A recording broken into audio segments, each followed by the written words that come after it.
All these rankings, yes, of course, it's at the back of everyone's mind, and you keep hearing about it, about where you are in terms of the rankings.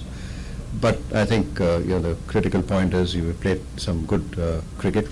Yes, the Test series victory was certainly wonderful in the West Indies, and if you look at even the T20 record for India over the last 6 months has been pretty impressive as well. Yes.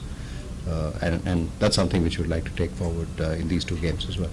Yeah, it's a mindset change. It's not easy. It's not easy when you're playing a Test series over 2 months and then coming into a T20 mode.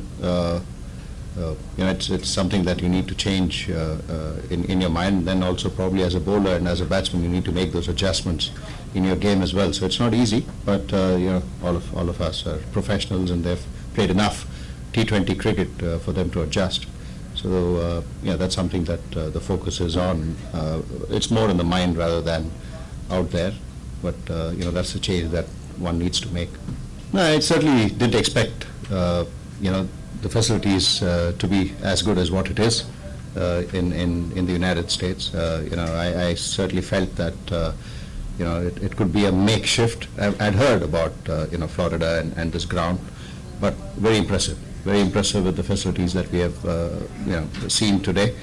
This is the first time that I am seeing this ground, and the wickets are good, ideal probably for a T20, and the practice facilities have been good. The outfield is fantastic. So I think all in all, really impressed with the way the facilities are here. There's always been a tough side. They're the T20 champions, world champions. And follow up on what I was asked previously about the shift that we need to make from Test cricket to T20. But some of the West Indian players may not have to do that because they are coming straight off the CPL.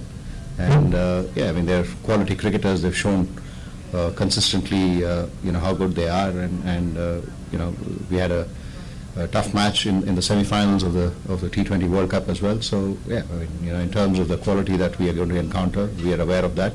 And it's going to be a challenge, and I think the Indian team has done really well over the last 6 months as a T20 side as well. So that's something which we are looking forward to.